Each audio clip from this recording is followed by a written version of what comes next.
The compound gates of the sprawling house in Accra stood wide open as Maya stumbled backward, her hands trembling. Her husband Kwame's voice cut through the humid afternoon air like a machete through sugarcane. Useless woman. 12 years. Maya. 12 years of marriage, and what do I have to show for it? Nothing. Kwame's eyes burned with rage as he grabbed her battered traveling bag and hurled it into the dusty courtyard. Maya's knees buckled as she fell to the ground, her wrapper coming loose. Around them, the construction workers who had been building the new wing of the house froze mid-task, their tools hanging uselessly in their hands. The cook stood at the kitchen window, tears streaming down her weathered face. "Please, Kwame," Maya begged, her voice barely above a whisper. "Don't do this. I am your wife. We made vows before God and our families." But Kwame wasn't listening. Behind him, a younger woman emerged from the house, her belly swollen with pregnancy. Her name was Rita, and the smirk on her face told Maya everything she needed to know. This wasn't just about childlessness. This was calculated. This was planned. "She tried to push me down the stairs," Rita announced dramatically, placing one hand on her stomach and the other on the doorframe for support. "She wants to kill my baby because she's jealous. A real woman gives her husband children. What kind of woman are you?" Maya's mouth opened in shock. "That's a lie. I was nowhere near the stairs. Kwame, you know me. I would never." "Enough," Kwame roared. "I saw you with my own eyes. You grabbed her arm right there on the landing. Don't stand there and lie to my face." The truth was bitter poison in Maya's throat. She had been in the garden all morning, tending to her small vegetable patch behind the house. But who would believe her now? Rita had been living in their home for 3 months, claiming to be a distant cousin who needed shelter. Maya had welcomed her with open arms, cooked her meals, and treated her like family. Now she understood. The trap had been set long before today. Kwame advanced toward her, his fists clenched. Maya had never seen this side of him before. The gentleman who once held her hand during thunderstorms had vanished, replaced by a stranger whose eyes held nothing but contempt. "You know what the elders say," Kwame continued, his voice dropping to a cruel whisper. "A woman who cannot bear children is like a field that refuses to yield crops. Useless. Rita here," he gestured proudly toward his mistress. "She's carrying my son. She proved in 3 months what you couldn't do in 12 years. Maya felt something break inside her chest. Not her heart, that had been breaking slowly for years. This was different. This was her spirit fracturing into pieces so small she wondered if she'd ever be able to gather them again. "Take your bag and leave my property," Kwame ordered.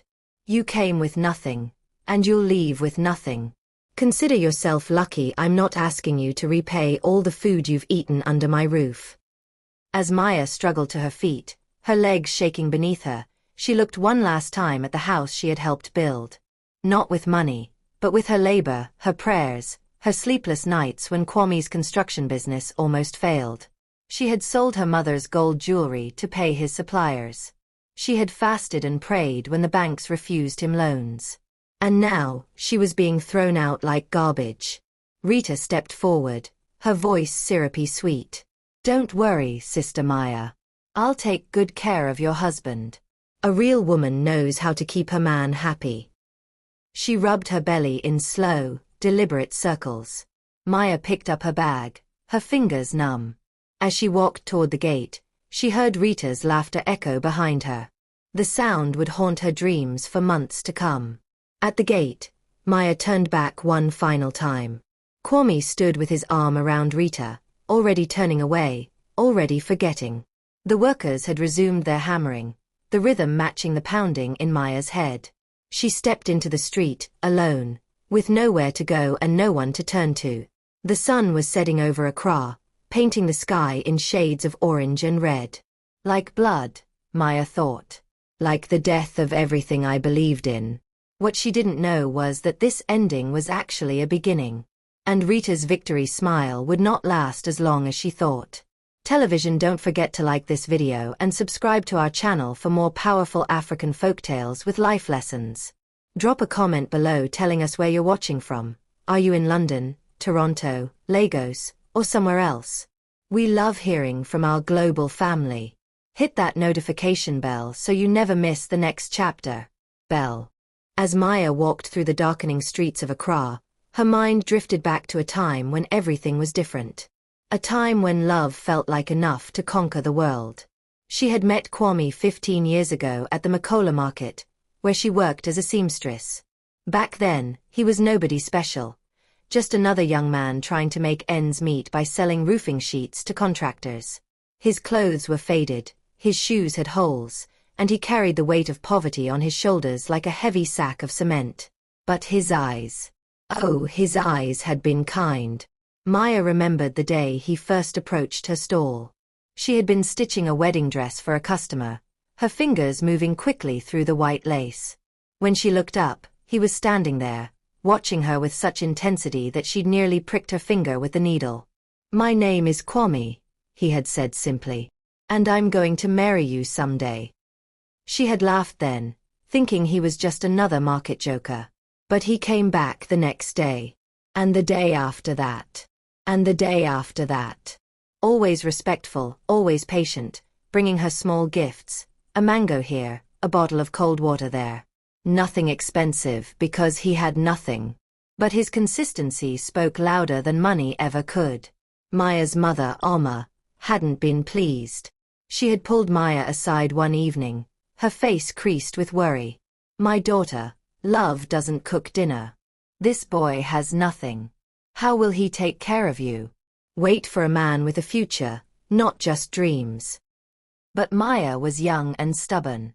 She believed in Kwame's dreams. She believed in his plans to build a construction empire. She believed in love. They married in a simple ceremony with only 20 guests. Maya wore a dress she had sewn herself, and Kwame borrowed his uncle's suit. They couldn't afford a photographer, so Maya's cousin took pictures with an old camera. The photos were blurry, but Maya had treasured them anyway. The first years were hard. They lived in a single room with a shared bathroom in the corridor. Some nights, they ate only once a day. When it rained, they had to set out buckets to catch the water leaking through the roof. But they were happy. At least, Maya thought they were. Kwame would come home exhausted from job sites, smelling of cement and sweat, and Maya would wash his clothes by hand and massage his tired shoulders. On good weeks, when he got paid, they would treat themselves to fried plantains from the woman at the corner. On bad weeks, Maya would add more water to the soup to make it stretch. "We'll make it, my love," Kwame used to say, holding her close at night. "One day, I'll build you a mansion. You'll never know suffering again." Maya had believed him. She had believed every word. The problems started subtly, like cracks in a foundation that no one notices until the building begins to crumble. After their first year of marriage, Maya didn't get pregnant. They weren't worried. After the second year, relatives began asking questions. After the third year, the whispers started. Maybe she has a spiritual problem. Perhaps she's being punished for something. I heard her grandmother couldn't have children either. It runs in the family. Maya endured it all with grace, praying every night for a miracle. Kwame, to his credit, defended her in those early years. He would silence the gossips with a stern look and tell Maya not to worry. "God's time is the best," he would say. But as the years stretched on and Kwame's business began to grow, something changed. The money came slowly at first, a good contract here, a recommendation there. Maya worked tirelessly beside him, keeping his books, managing his workers' payments, even cooking lunch for the construction teams to save money. When Kwame landed his first major government contract, they moved from their single room to a small flat, then to a bigger house, then to the mansion in the upscale neighborhood where Maya had just been thrown out. But with each upgrade in their living situation, there was a downgrade in Kwame's treatment of her. The kind eyes that had drawn her to him began to avoid her gaze. The gentle hands that once held hers now pushed her away. The sweet words became sharp criticism. "Why can't you give me a child? What kind of woman are you?" My friends laugh at me behind my back. And through it all, Maya had one constant support. Her best friend Rita. Or so she thought. Rita had been in Maya's life since secondary school. They had shared everything. Secrets, clothes, dreams, heartbreaks. When Maya got married, Rita had been her maid of honor. When Kwame's business struggled, Rita had lent them money. When Maya felt lonely in her big empty house, Rita was the one who visited, bringing laughter and gossip. Maya had trusted Rita with her deepest fears, her most vulnerable moments. She had cried on Rita's shoulder about her childlessness. She had confessed her worries that Kwame was growing distant. Looking back now, as she walked the streets with her worn bag, Maya realized she had confided in a snake. Rita had listened to every fear, every weakness, every crack in the foundation of her marriage. And then Rita had used that knowledge to destroy everything. The first drops of rain began to fall, mixing with the tears on Maya's face. She had no umbrella, no phone, no money. Her mother was dead. She had passed away 3 years ago from a sudden illness that the doctors never quite explained. Maya had no siblings. Her extended family lived in rural areas, hours away, and most of them had sided with Kwame, believing the story that Maya was barren. Where could she go? As the rain intensified, Maya ducked under the awning of a closed shop. She sat on the concrete step, hugging her bag to her chest, and let herself weep. Not just for her marriage, but for her naivety. For all the years she had sacrificed, believing that love and loyalty would be enough. She wept for the girl she used to be, the one who believed in forever. And somewhere in the back of her mind, a small voice whispered a question that would haunt her for days to come. How did Rita get pregnant so quickly with Kwame's child when doctors had told Maya that the fertility problems came from Kwame's side, not hers? 3 years before Maya found herself homeless in the rain, she had made a decision that would change everything. She just didn't know it at the time. It had started on an ordinary Tuesday afternoon. Maya had been sitting in her garden, staring at the bougainvillea flowers that bloomed so effortlessly while her own womb remained stubbornly empty. Kwame had just left for a site inspection, barely saying goodbye, his face set in that now familiar expression of disappointment. She needed help. She needed answers. And there was only one person she felt she could turn to. Rita. Maya had called her friend, and within an hour, Rita arrived at the mansion in a sleek car that Maya didn't recognize. Rita had changed in the years since they'd been in school together. She dressed better now, wore expensive jewelry, and carried herself with a new confidence that bordered on arrogance. "My dear friend," Rita had said, embracing Maya warmly. "You sounded so distressed on the phone. Tell me everything." They sat in Maya's pristine living room, a room that felt more like a museum than a home, filled with expensive furniture that nobody used. Maya poured out her heart, explaining how Kwame had grown cold, how the pressure for a child was crushing her, how she feared losing everything. Rita had listened with perfect attentiveness, making sympathetic sounds at all the right moments. When Maya finished, Rita reached across and took her hands. "Listen, my sister. I work part-time at a private fertility clinic in East Legon. Very exclusive, very discreet. Let me help you."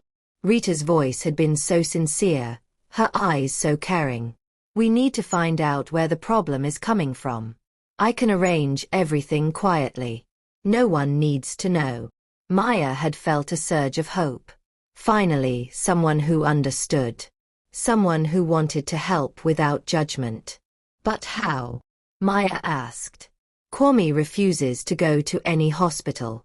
He says it's embarrassing." Rita had smiled then, a smile Maya would replay in her mind 1,000 times, searching for the deception she'd missed. "You don't need him to go anywhere. I'll give you a collection container. Just get a sample from him and bring it to me. I'll handle the rest personally." It had seemed so simple. So kind. Maya had agreed immediately, desperate for any solution. Rita provided the sterile container with clinical efficiency, along with careful instructions.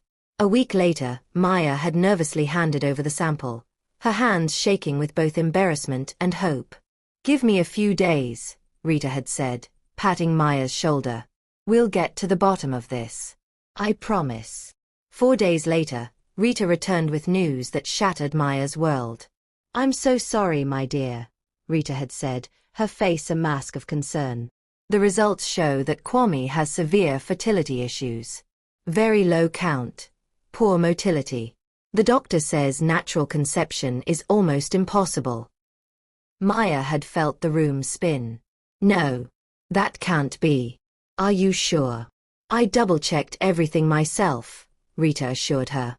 I'm so sorry to be the bearer of bad news. But what do I do? If I tell him, it will destroy him. He'll never forgive me for finding out. And that was when Rita had sprung the trap, though Maya didn't recognize it as such at the time. Listen, Rita had said, leaning forward conspiratorially. There's a program at the clinic. Women can donate their eggs to help infertile couples, and they're compensated very generously. You could do this, use the money to expand Kwame's business. When he's wealthy and secure, you can both go abroad for advanced treatment. It's perfect. Maya had hesitated. Something felt wrong, but she couldn't articulate what. I don't know. Think about it, Rita pressed. You clearly can't have children naturally with Kwame, but you can still be the reason he succeeds. Isn't that what love is? Sacrifice. The word sacrifice had resonated with Maya. Wasn't that what she'd been doing all along? Sacrificing her dreams to support his? What was one more sacrifice if it meant saving her marriage? I need to tell my mother first, Maya had insisted. Rita's smile had faltered for just a moment, so briefly that Maya almost missed it. Of course, she'd said. Family is important. But Maya never got the chance to consult her mother. 2 days later, Oma died suddenly in her sleep. The doctors called it a heart attack, but Oma had never had heart problems. She was only 58 and had been in perfect health. Maya had been devastated, drowning in grief. And Rita had been there, patient and persistent, waiting for the funeral to pass before bringing up the egg donation again. Your mother would want you to save your marriage, Rita had whispered at the wake. She loved you so much. Honor her by fighting for your happiness.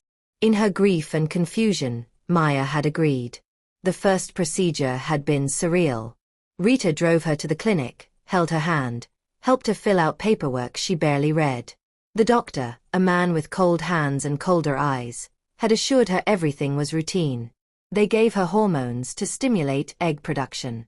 Pills that made her nauseous, injections that bruised her skin. Rita monitored everything personally, always present, always helpful. You're doing so well, Rita would coo. Think of Kwame's face when his business starts booming. Think of how grateful he'll be. After each extraction, money would mysteriously appear in Kwame's business accounts. New contracts would materialize. Suddenly, wealthy clients wanted to work with him. His company expanded rapidly. Kwame attributed his success to his own hard work and charm. He never questioned the sudden change in fortune. Why would he? Men like Kwame believed success was their birthright. And Rita orchestrated everything from the shadows, convincing Maya to undergo the procedure again and again. Just one more time, she would say. We're so close to making him truly wealthy. What Maya didn't know, what she couldn't have known, was that Rita wasn't donating Maya's eggs to infertile couples. Rita was using them herself. Each time Maya underwent the procedure, Rita would take those eggs, fertilize them with Kwame's sample, which Rita had secretly obtained during one of her many visits to the house, and implant them in her own womb. She had tried 3 times before. The first 2 attempts failed. But the third time several months ago, it had worked. Rita was now carrying Maya's biological child, fertilized with Maya's husband's sample. But no one knew except Rita and the corrupt doctor she'd paid handsomely for his silence. Maya had unknowingly given her best friend everything. Her genetic material, her husband's sample, and the blueprint for her own destruction. By the time Maya realized something was wrong, it was too late. Rita was already living in her house, seducing her husband, and preparing to take her place. The rain poured harder as Maya sat under the shop awning, these memories flooding back with crushing clarity. She had been so blind, so trusting. How many women, she wondered, had been destroyed by the person they trusted most? The rain showed no mercy. Maya sat shivering under the narrow awning as water poured off the edges like a curtain, sealing her off from the world. Her thin dress clung to her skin, and her bag sat beside her, soaked through. Night had fallen completely now. The streets of Accra were emptying as people hurried home to warm dinners and dry clothes. Cars splashed past, their headlights cutting through the rain but never stopping. Why would they? She was just another unfortunate soul, invisible in her misery. Maya's mind raced with impossible questions. Where would she sleep tonight? What would she eat? She had no phone to call anyone, no money in her pockets, no relatives close enough to reach on foot. For the first time in her life, Maya understood what it meant to have absolutely nothing. She thought about the women she'd seen begging at the roadside over the years. She'd always felt pity for them, sometimes dropped a few sadies in their cups, but she'd never truly understood their desperation. Now she was one of them, stripped of dignity, stripped of hope, stripped of everything that made her feel human. A deep sob wrenched from her chest. She pressed her fist against her mouth to muffle the sound, but the pain was too great. It poured out of her in waves, years of suppressed grief finally breaking free. She cried for the girl she used to be, full of dreams and trust. She cried for her mother, who had tried to warn her. She cried for the marriage she'd believed in, for the friends she'd loved, for the children she would never hold. "Why, God?" she whispered into the darkness. "What did I do to deserve this?" The rain was her only answer. After what felt like hours, Maya's tears finally dried up. She was empty, hollowed out. But with that emptiness came a strange clarity. She couldn't stay here. She had to move, had to find shelter before she became sick or worse. She stood on shaking legs, grabbed her wet bag, and stepped out into the rain. The street was poorly lit, with only occasional street lamps casting weak yellow circles on the pavement. Maya didn't know where she was going. She just walked, putting one foot in front of the other, letting instinct guide her. After 20 minutes, she spotted a church building set back from the road. The main doors were locked, but there was a covered porch with a bench. It wasn't much, but it was dry. Maya stumbled toward it like a shipwreck survivor spotting land. She collapsed onto the bench, her body shaking from cold and exhaustion. At least here she'd be out of the rain until morning. As she lay there, curled around her bag, she heard footsteps. Her body tensed. The footsteps grew closer, and then a flashlight beam hit her face. "Who is there?" a man's voice called out, stern and suspicious. Maya squinted against the light, raising one hand to shield her eyes. "Please, sir. I just need shelter for the night. I have nowhere else to go." The flashlight lowered slightly, and Maya could make out the figure of an elderly man in a watchman's uniform. He studied her for a long moment, his weathered face creased with suspicion. "This is church property," he said. "You can't sleep here." "Please," Maya begged, her voice cracking. "Just for tonight. I'll leave at dawn. I promise I won't cause any trouble." The man's expression softened slightly as he took in her soaked clothing and desperate face. He sighed deeply, the sound of a man who'd seen too much suffering. "Wait here," he instructed, then disappeared around the side of the building. Maya waited, afraid to hope. 5 minutes later, he returned with a thin blanket and a bottle of water. "The pastor would not want me to turn away someone in need," he said gruffly, handing her the items. "But you must leave before the morning service starts at 6 o'clock. If anyone asks, I didn't see you." "Thank you," Maya whispered, clutching the blanket like it was made of gold. "God bless you, sir."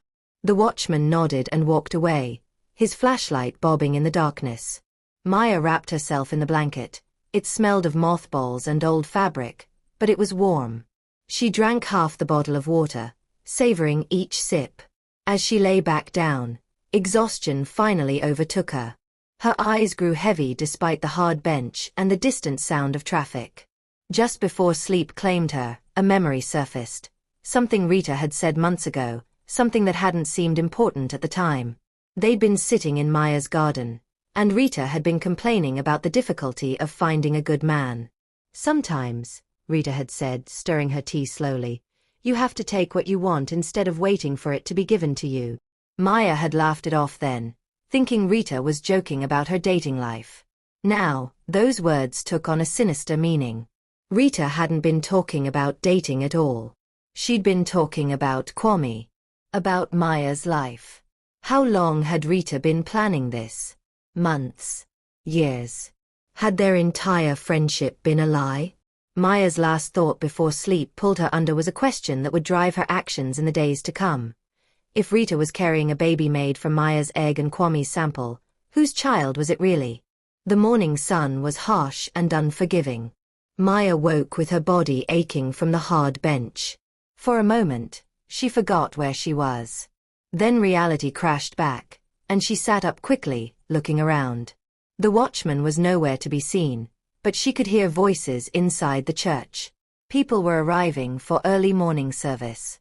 Maya quickly folded the blanket, left it neatly on the bench, and slipped away before anyone could spot her.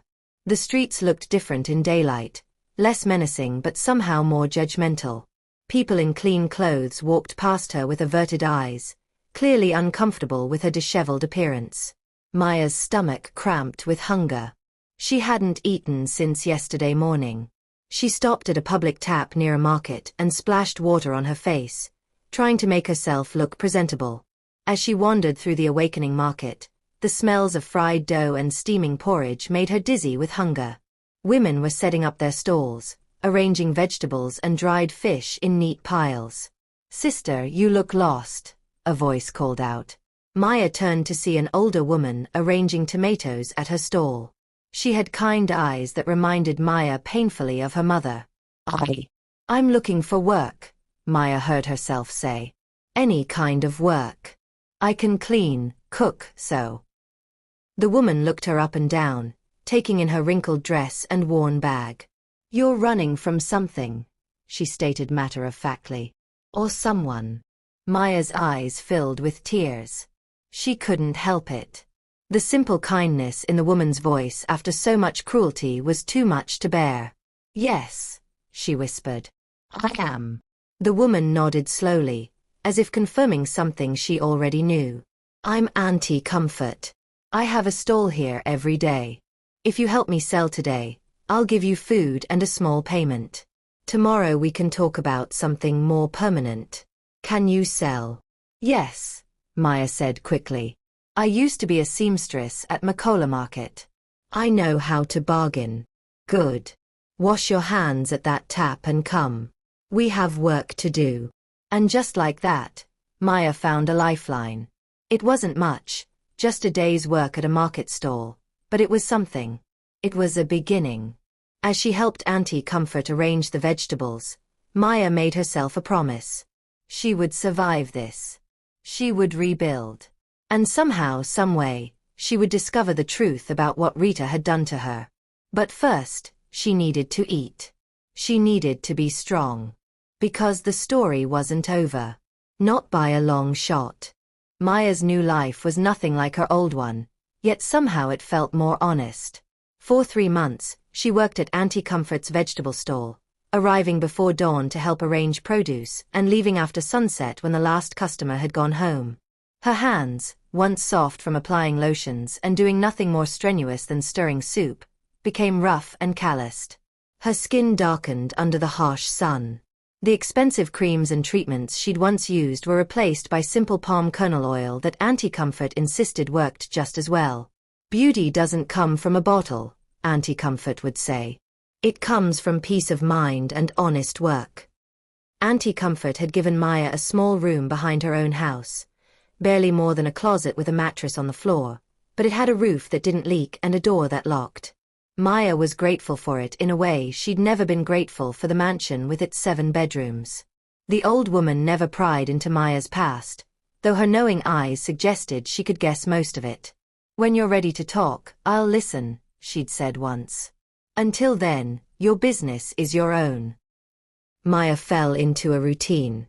Wake at 4 a.m., fetch water from the public borehole, bathe quickly in the shared bathroom, dress in one of the 3 simple dresses she now owned, and head to the market. Work until her feet ached and her voice was hoarse from calling out to customers. Eat whatever Auntie Comfort provided, usually banku and okra soup or wache. Sleep on the thin mattress and do it all again the next day. It was hard work, but it was clean work. There were no lies here, no betrayals hidden behind smiling faces. When customers cheated, they did it openly. When other market women were jealous, they expressed it directly.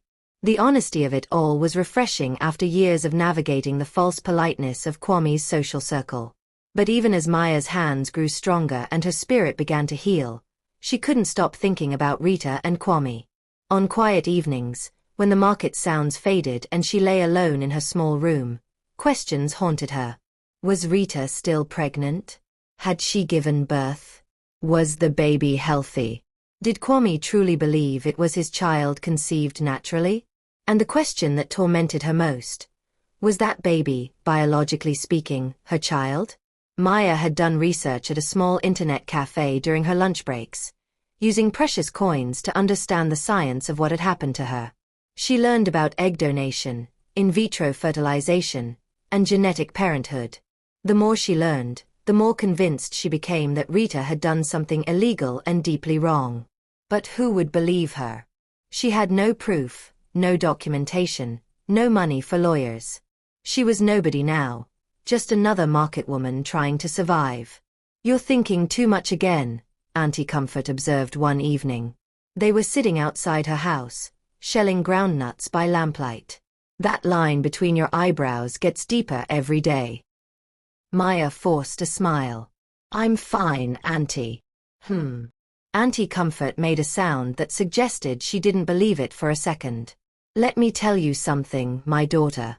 Revenge is like palm wine, sweet at first, but if you drink too much, it makes you sick." "I'm not thinking about revenge," Maya protested. "Aren't you?" The old woman's eyes were sharp in the lamplight. "You're thinking about the people who hurt you. Wondering where they are, what they're doing, whether they're happy. That's the first step toward revenge." Maya was quiet for a long moment. What if they don't deserve to be happy? What if they built their happiness on lies and theft? "Then karma will handle them," Auntie Comfort said firmly. "The universe has a way of balancing scales. Your job is not to be the one holding the scale. Your job is to heal and rebuild." Maya wanted to believe her. She truly did. But late at night, when sleep wouldn't come, she imagined confronting Rita and Kwame. She imagined exposing their lies, watching their perfect life crumble. These fantasies gave her a dark satisfaction, but they also kept her trapped in the past. Then, one afternoon in her 3rd month at the market, everything changed. Maya was weighing tomatoes for a customer when she heard a familiar laugh. Her blood turned to ice. She looked up slowly, afraid of what she might see. There, 3 stalls away, stood Rita. She looked radiant, dressed in an expensive maternity dress with gold jewelry gleaming at her neck and wrists. Her belly was enormous now. She had to be at least 7 or 8 months pregnant. And beside her, carrying her shopping bags like an obedient servant, was Kwame. Maya's hands trembled so badly she nearly dropped the tomatoes. She ducked her head quickly, letting her headscarf fall forward to hide her face. Her heart hammered in her chest so loudly she was sure everyone could hear it. "That one is too ripe," she heard Rita's voice say critically. "I want fresher ones." "Anything for you, my love," Kwame responded, his voice sickeningly sweet. They were shopping for baby things, Maya realized. Preparing for the child. Her child. The one they'd stolen from her. "I still can't believe that woman had the nerve to try to hurt our baby," Rita said loudly, clearly wanting people around them to hear. "Thank God you threw her out when you did. Who knows what she might have done." Several market women turned to look at Rita with sympathetic expressions. They didn't know they were looking at a liar and a thief. She was always jealous, Kwame agreed. Some women just can't be happy for others. Maya felt Auntie Comfort's hand on her shoulder, steadying her. The old woman had seen everything and understood immediately. Breathe, Auntie Comfort whispered. Just breathe. Don't let them see you. Maya forced herself to take slow, steady breaths. She kept her head down as Rita and Kwame moved through the market, accepting congratulations from vendors who didn't know the truth. After they left, Maya's legs gave out. She sat down hard on the small stool behind the vegetable stand, her whole body shaking. That was them, she whispered. That was my husband and my friend. Auntie Comfort handed her a cup of water. Drink. You've gone pale. Maya drank, but it did nothing to wash away the bitter taste in her mouth. Seeing them together, so happy, so shameless, it was almost too much to bear. I thought I was healing, Maya said, tears streaming down her face. I thought I was moving on. But seeing them. Healing isn't a straight line, Auntie Comfort said gently. It goes up and down, forward and back. Today was a setback. Tomorrow will be better. But Maya wasn't so sure. Because now she knew they were still in the area, still living their lie. And the baby, her biological baby, would be born soon.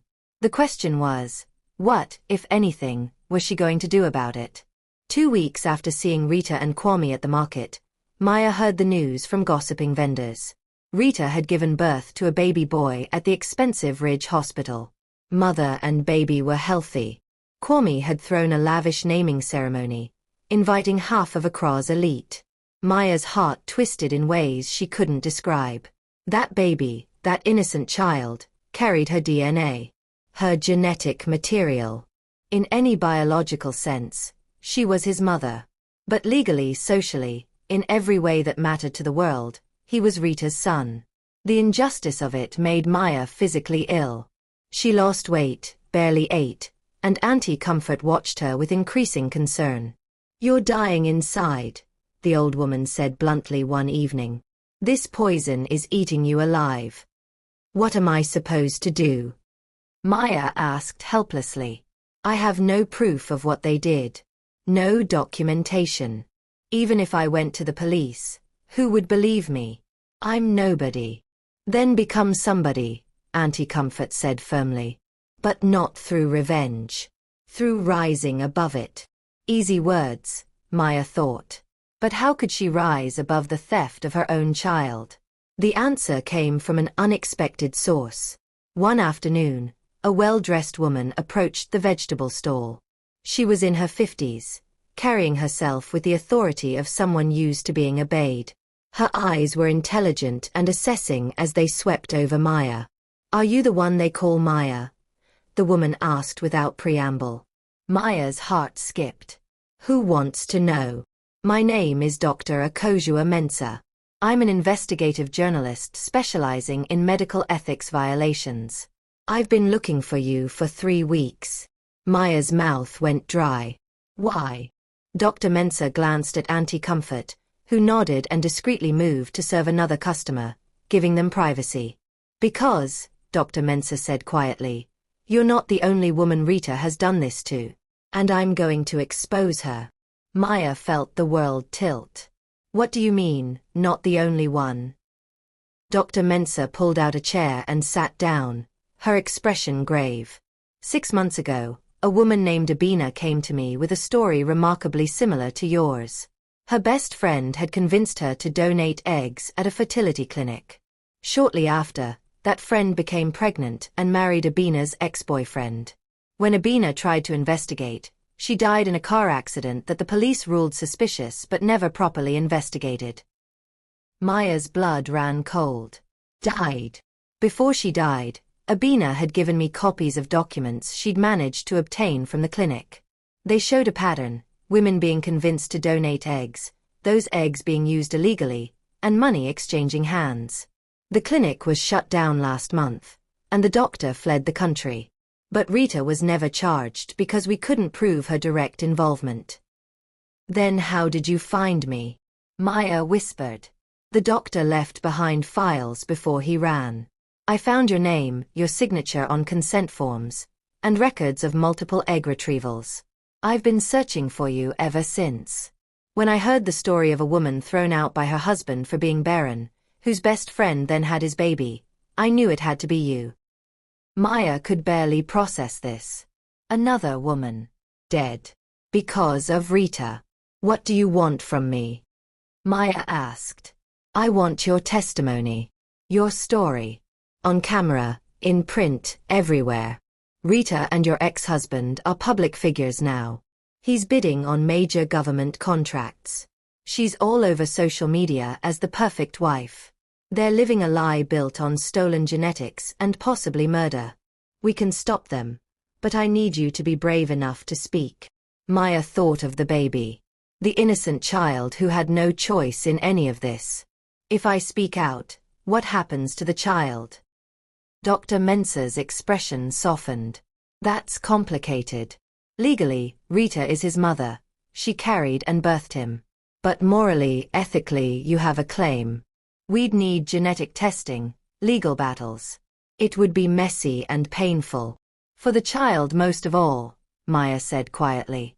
"Yes," Dr. Mensah admitted. "For the child most of all." Maya sat in silence, weighing impossible choices. Expose the truth and possibly traumatize an innocent baby? Or stay silent and let Rita and Kwame continue their lie? "I need time to think," Maya finally said. Dr. Mensah nodded and handed her a card. "You have 1 week. After that, I'm publishing the story with or without you. But it's stronger with your voice. It's your choice, Maya. Stay a victim or become a survivor who saves other women from the same fate." After Dr. Mensah left, Maya sat motionless for a long time. Auntie Comfort returned and placed a gentle hand on her shoulder. "What will you do?" the old woman asked. "I don't know," Maya whispered. "I don't know." That night, Maya couldn't sleep. She thought about Abina, a woman she'd never met, who died seeking justice. She thought about other women who might be targeted by Rita in the future. She thought about the baby boy who would grow up believing lies about his origins.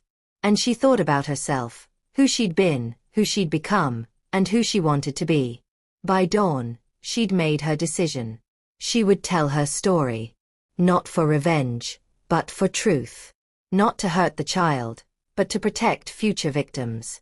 And not because she wanted anything from Rita and Kwame, but because silence was its own kind of death.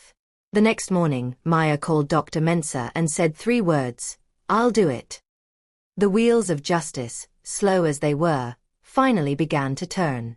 The interview was scheduled for the following week at Dr. Mensah's office in Lab 1. Maya had never been on camera before, and the thought terrified her. But fear was nothing compared to the weight of staying silent. Auntie Comfort helped her prepare. The old woman had connections Maya never suspected. A niece who was a lawyer, a nephew who worked in media, friends who'd survived their own betrayals. The market woman was far more than she appeared. "You're not going in there alone," Auntie Comfort declared, introducing Maya to her niece, lawyer ESI. The young woman was sharp, confident, and immediately understood the complexity of Maya's case. "What Rita did is illegal on multiple levels," lawyer ESI explained over tea at Auntie Comfort's house. "Fraud, medical ethics violations, possibly conspiracy. But proving it without the clinic doctor will be difficult. Your testimony is crucial." "What about the baby?" Maya asked, the question that had haunted her for days. Lawyer ESI was honest. Legally, he's Rita's child. She carried him, birthed him, and is named on the birth certificate. Biological parentage is complicated. We could fight for genetic testing, but courts move slowly, and the child's welfare comes first. "I don't want to take him away," Maya said quickly. "I just want the truth known. I want to stop Rita from doing this to other women."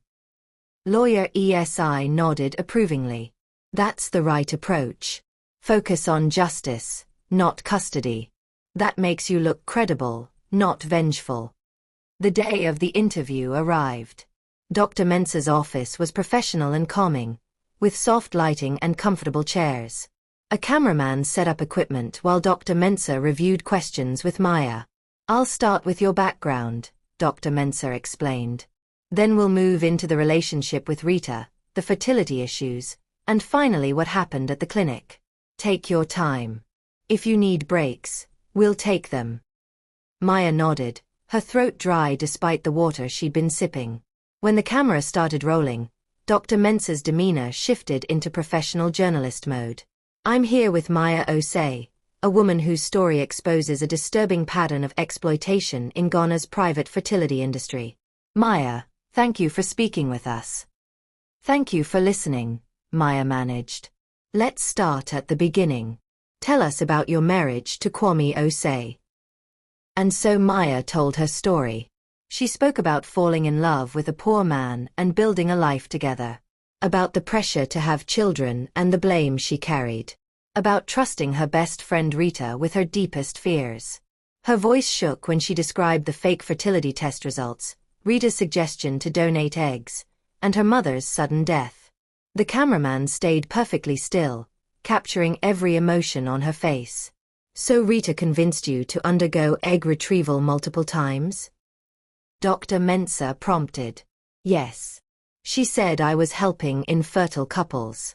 She said the money would help my husband's business. I believed her because she was my friend. My sister. Why would she lie? What happened to those eggs, Maya?" Maya took a deep breath. "I believe Rita used them to get pregnant with my husband's child. I believe the baby she gave birth to 2 months ago is biologically mine and my ex-husband's, created through in vitro fertilization without my knowledge or consent." The words hung in the air, damning and clear. Dr. Mensah leaned forward. "That's a serious allegation. What proof do you have?" "I have copies of documents from the clinic showing my consent forms, dates of egg retrievals, and payment records. I have text messages from Rita coordinating appointments. What I don't have is proof of what she did with those eggs. That's why I'm speaking publicly, to demand a proper investigation and genetic testing." The interview continued for 2 hours. Dr. Mensah asked tough questions, playing devil's advocate, ensuring Maya's story would hold up to scrutiny. By the end, Maya was exhausted but felt oddly lighter. The truth was out there now, no longer a weight she carried alone. "This will air tomorrow evening on national television," Dr. Mensah said after they finished. "After it airs, your life will change. Are you prepared for that?" "No," Maya admitted. "But I'm prepared to face it anyway." The interview aired at 8 p.m. the next evening. Maya watched it at Auntie Comfort's house, surrounded by a small group of supportive market women who'd become her new family. Seeing herself on screen was surreal. She looked older than she remembered, harder. But she also looked strong. Her voice didn't waver when she spoke about Rita's betrayal. Her eyes were clear when she called for justice. Within minutes of the broadcast, social media exploded. The hashtag Justice for Maya started trending. People shared the interview, expressed outrage, demanded investigations. But the most dramatic reaction came from Kwame and Rita themselves. Kwame's phone had been ringing non-stop since the interview aired. Business associates, family members, even government officials he'd been courting for contracts, everyone wanted answers. At home, Rita paced the living room, the baby screaming in her arms, her carefully constructed world falling apart around her. "She has no proof," Rita shouted over the baby's cries. "It's her word against ours. Who's going to believe some market woman over us?" But Kwame wasn't listening. He was scrolling through social media, watching his reputation disintegrate in real time. Comments under his business posts called him a fraud. Former clients were demanding investigations. His biggest government contract had just sent a suspension notice pending review. "What did you do, Rita?" Kwame asked quietly, his voice dangerous. "I didn't do anything," Rita insisted. "She's lying because she's jealous. You threw her out, and now she wants revenge." "Then explain the clinic documents," Kwame said, turning his phone screen toward her. Someone had leaked portions of Dr. Mensa's investigation online. There, in black and white, were records showing Maya's name, Rita's name, and procedures performed on dates that matched up perfectly with the timeline Maya described. Rita's face went pale. Those could be fake. Photoshopped. Could they? Kwame stood up slowly. For the first time since all this started, he was actually thinking instead of reacting. That baby, he pointed at the screaming infant, looks nothing like you. I thought it was strange, but I ignored it because I wanted a son so badly. But now. Don't you dare, Rita warned. Don't you dare doubt that this is your child. Oh, I know he's mine, Kwame said coldly. The question is whether he's yours, or whether you stole him from Maya. The accusation hung between them like poison. Rita's carefully practiced tears started flowing. How can you say that? After everything I've done for you? I gave you the son Maya never could. Did you? Kwame moved closer, his eyes hard.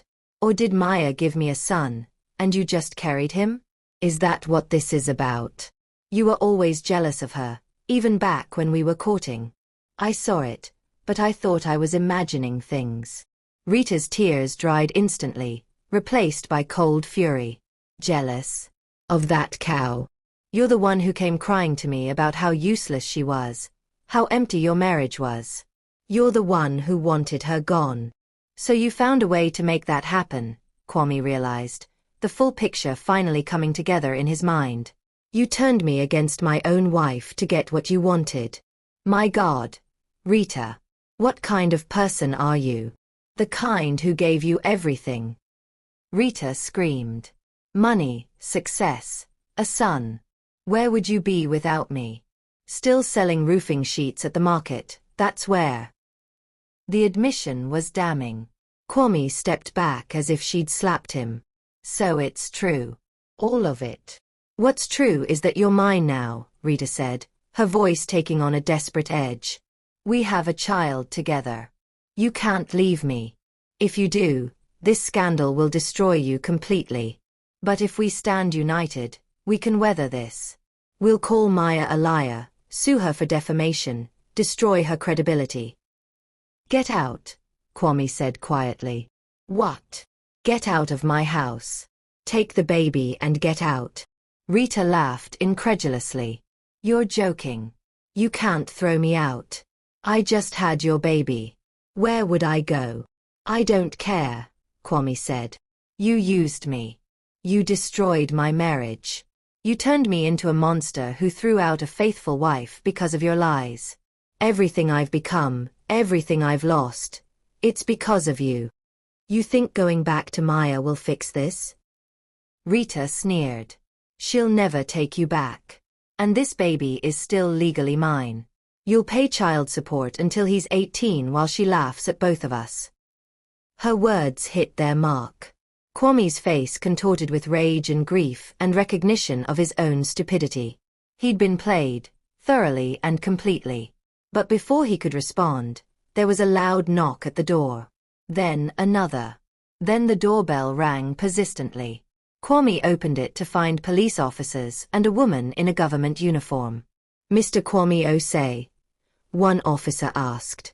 Yes.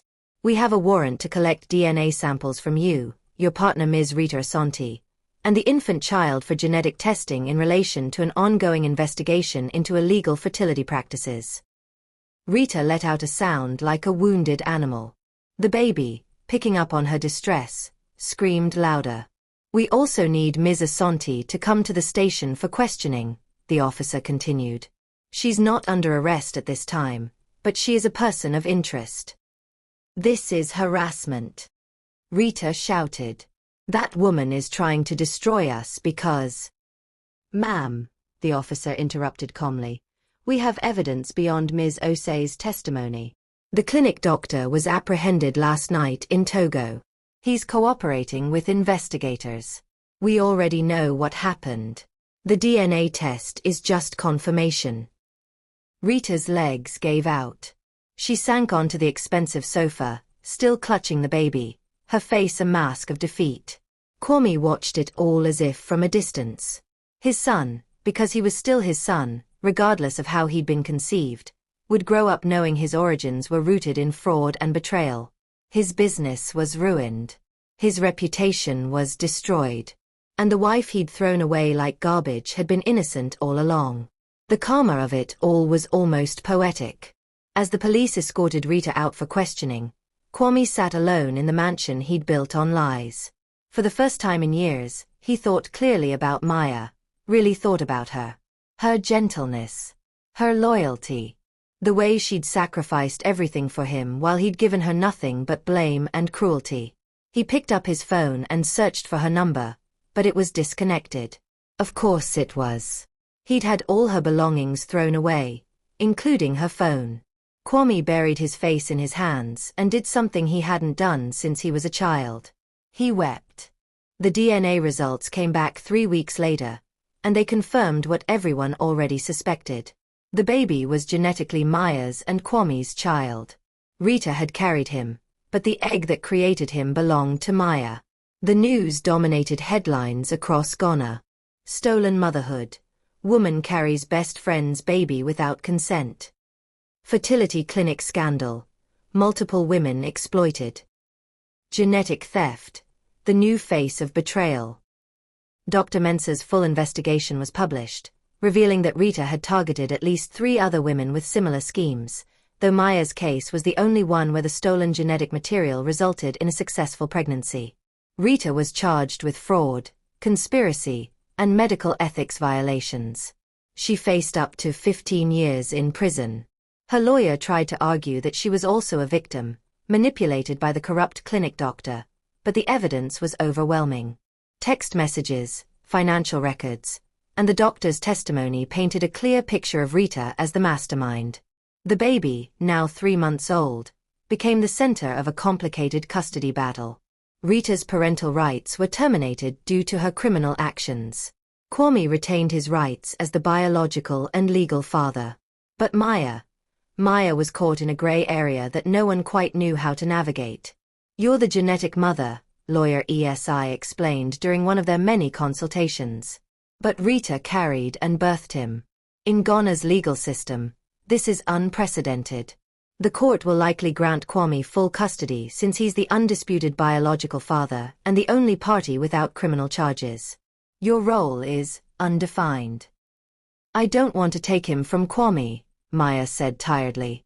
She'd said this so many times, but people kept asking. "I never wanted to take him away. I just wanted the truth known." "But do you want to be part of his life?" Lawyer ESI pressed. "You have that right. Morally if not legally yet. The boy deserves to know who his genetic mother is." Maya thought about this constantly. She'd seen pictures of the baby.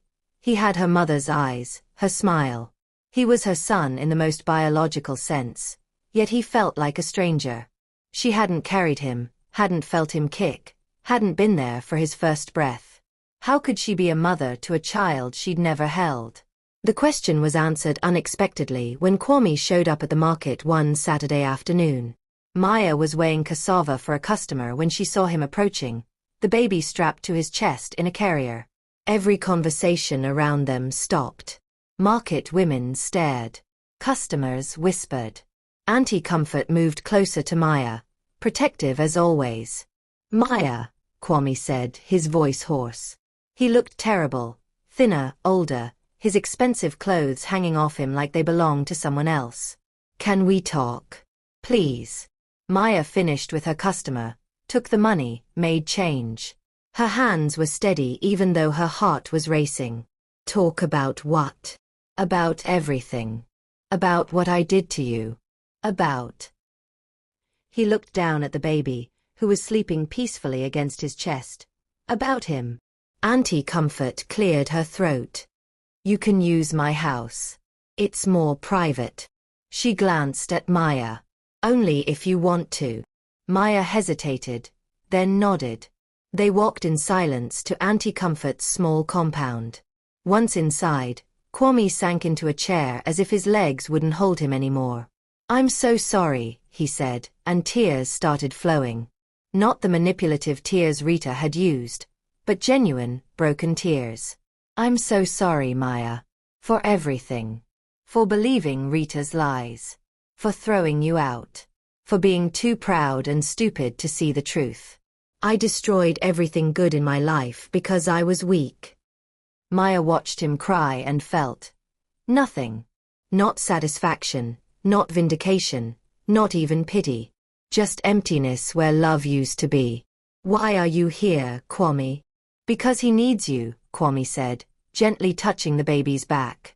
"I've been trying to care for him alone, and I'm failing.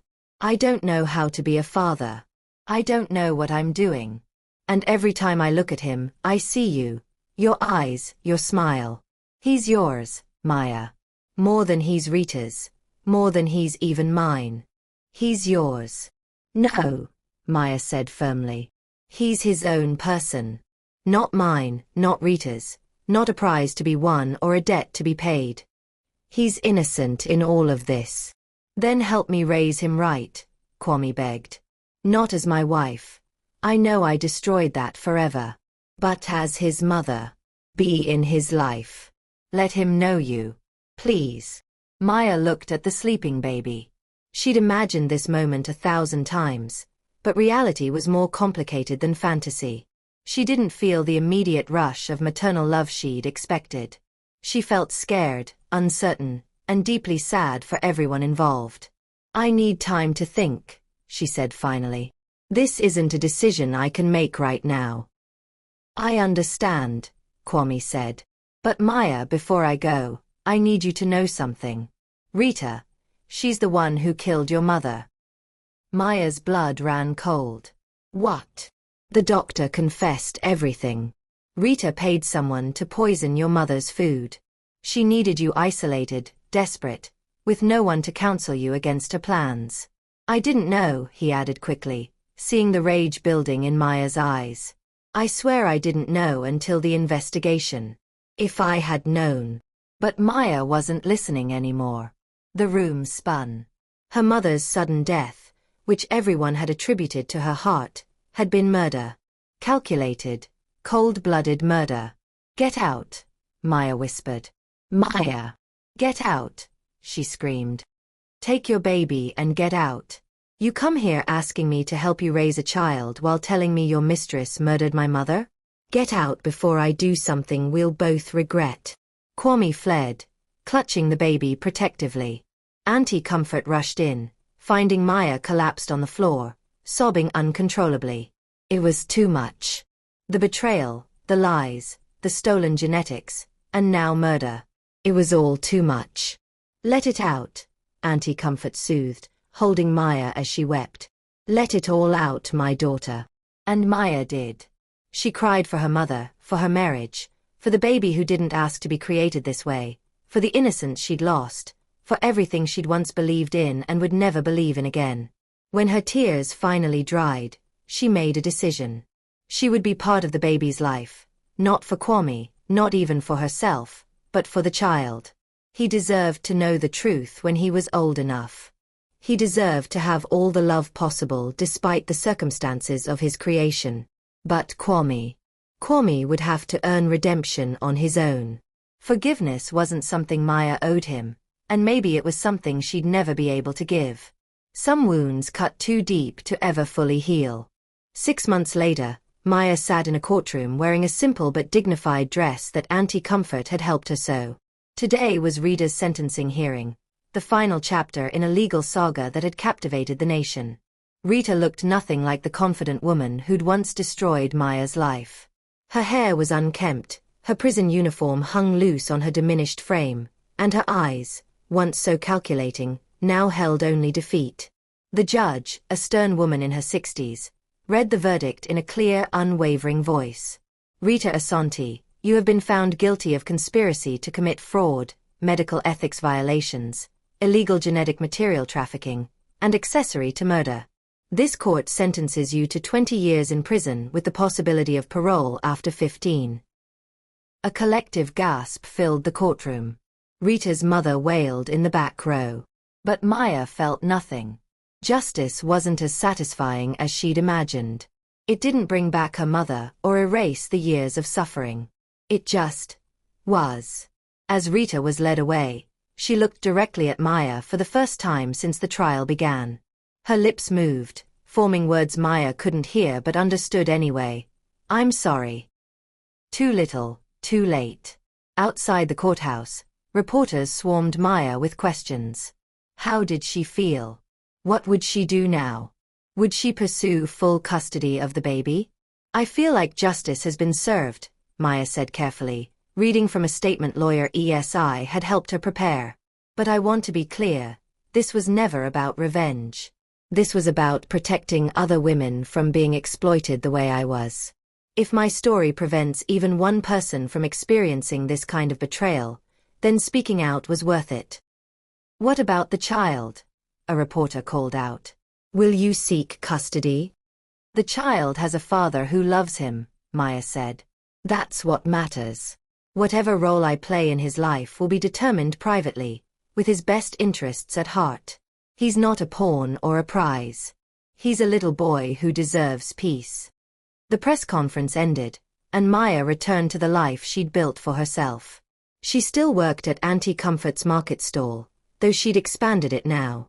With compensation money from the lawsuit against the fertility clinic, Maya had purchased her own stall and was teaching other women to sew and sell goods. She'd also started a small NGO focused on educating women about medical ethics and fertility rights. Dr. Mensah served as an advisor, helping Maya reach communities across Ghana with information about protecting themselves from exploitation. It wasn't the life Maya had imagined when she married Kwame 15 years ago. But it was a good life. An honest life. A life built on her own terms. As for Kwame, he visited regularly with the baby, whose name was Kofi, a name Maya had helped choose. She was Auntie Maya to the boy now, and maybe one day, when he was older, she'd tell him the full truth about how he came into the world. But for now, he was just a happy toddler who loved when she sang to him and played peekaboo. Kwame had tried multiple times to restart their relationship, but Maya had been firm in her refusal. Some bridges, once burned, can never be rebuilt, she told him. We can co-parent Kofi, but there's no going back to being husband and wife. That part of my life is closed. It had taken months, but Kwame finally accepted it. He'd sold the mansion, too many painful memories, and bought a modest house closer to the market so Kofi could see Maya regularly. He was trying to be a better man, though Maya suspected it would be a lifelong struggle for him. Men like Kwame, who'd built their pride on toxic ideas about masculinity and success, didn't change overnight. But he was trying, and for Kofi's sake, Maya appreciated that. One evening as Maya was closing her stall, Auntie Comfort sat beside her with 2 bottles of cold Malta. You've come a long way, my daughter, the old woman said, handing her a bottle. Thanks to you, Maya replied. If you hadn't given me a chance that day. You gave yourself a chance, Auntie Comfort corrected. I just provided a stall. You provided the courage to rebuild. They sat in comfortable silence, watching the market empty as vendors packed up for the night. It was peaceful in a way Maya had never experienced in her mansion days. Do you ever regret it? Auntie Comfort asked. Speaking out. Everything that followed. Maya considered the question seriously. Her life was harder now in many ways. Less money, less comfort, more physical labor. But it was also lighter. Freer. More honest. No, she said finally. I don't regret it. The truth is always better than a comfortable lie. Even when the truth costs you everything. I didn't lose everything, Maya said, gesturing around the market. I lost a mansion, but I gained a community. I lost a husband, but I kept my dignity. I lost years of my life, but I gained wisdom. The equation balanced out differently than I expected, but it balanced. Auntie Comfort smiled. You sound like your mother. She would be proud of you. At the mention of her mother, Maya felt the familiar pang of grief. But it was softer now, mixed with gratitude for the years they'd had together and the lessons her mother had taught her. As the sun set over Accra, painting the sky in shades of orange and purple, Maya thought about the story that had become her life. It wasn't the fairy tale she'd dreamed of as a young bride. It wasn't the tragedy Rita had intended it to be, either. It was something else entirely. A story of betrayal, yes, but also survival. Of loss, but also rebirth. Of justice delayed but not denied. And most importantly, it was a story that might prevent other women from walking the same painful path. That night, Maya returned to her small room behind Auntie Comfort's house. On her wall, she'd hung a framed photo of her mother beside a quote she'd written herself. "They tried to bury me, but they didn't know I was a seed." Maya smiled at the words, then prepared for bed. Tomorrow would bring new challenges, new customers, and another chance to build something meaningful from the ashes of what had been destroyed. Life hadn't turned out the way she'd planned. But maybe, just maybe, it had turned out the way it was meant to. And in a small house across town, Kwame rocked his son to sleep, singing a lullaby Maya had taught him. Kofi's eyes, his mother's eyes, drifted closed. Somewhere in a prison cell, Rita lay awake, haunted by the choices that had brought her there. And in the vastness of the universe, Karma smiled, its work complete. The end. Or perhaps, the beginning. Television, thank you for journeying through Maya's story with us. If this tale touched your heart, please like, subscribe, and share with someone who needs to hear this message. What lessons did you take from this story? Comment below. We read every single one. Check out our other African folktales on the channel, and remember, truth and integrity always win in the end, even when the path is difficult. Hit that notification bell so you never miss our weekly stories. Until next time, stay blessed and stay wise. Bell sparkles.